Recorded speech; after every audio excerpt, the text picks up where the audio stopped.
Yeah, let's get these levels set right quick. Check the. Hey, Bubba Wallace. He's resigning. About time he quit. Not resigning, resigning. Oh. Well. Three, two, one.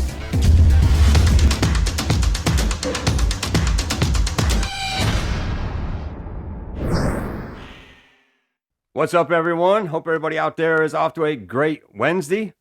Definitely know one guy who's having a great Wednesday right now. That's a driver who re-signed today, and that's Bubba Wallace, re-signing over there with a multi-year contract at 2311. And man, I just did an episode on this a couple weeks ago where I said they weren't going to get rid of Bubba, and I gave good reasons why. Because Bubba's, got some top tens running through there here recently, got good momentum going.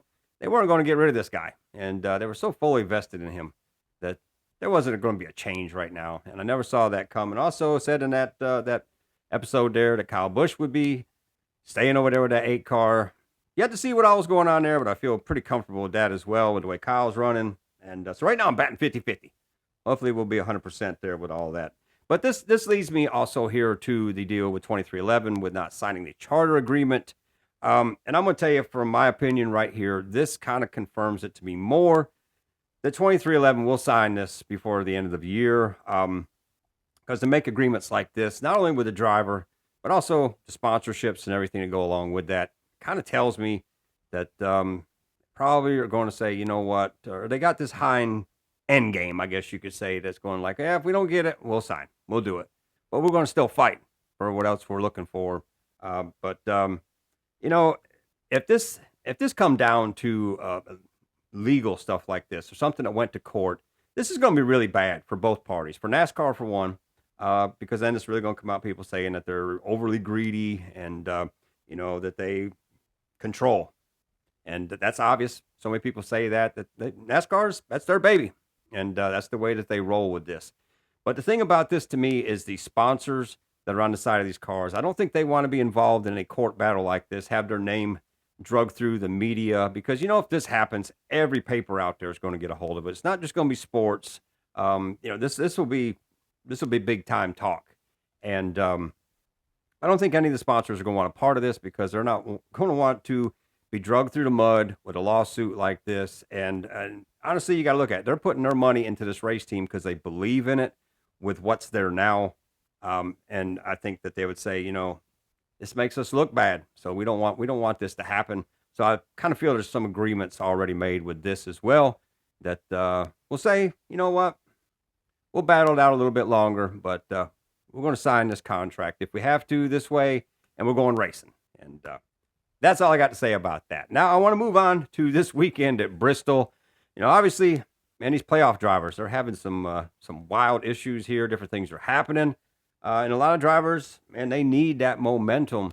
They need wins, need things to make it happen to get through the next round. And one of these drivers right here, man, we talked about this all year. Everybody's talked about this. Martin Truex Jr., man, he's had good runs, had opportunities to be there, but they just have not been able to seal the deal. But this weekend, Bass Pro Shops out there sponsoring the race. And man, if you take a look at this season and the storylines that have come down, some of them are just like, man, they're almost too perfect to happen this way. But the way it happened just presents itself like this amazing story. And what more of an amazing story than for Martin Truex to go out there and win in the race that his longtime sponsor is sponsoring? That would be highlights for everybody right there. And Martin's got, we got to look at, past, he hasn't won there, but yet he finished second there earlier this year. And Joe Gibbs Racing was really strong. All 4 cars finishing in the top 10. Denny Hamlin winning the race, Martin in second. So they got the cars, they got the power and everything else there. And right now, I think Martin is really chomping at the bit.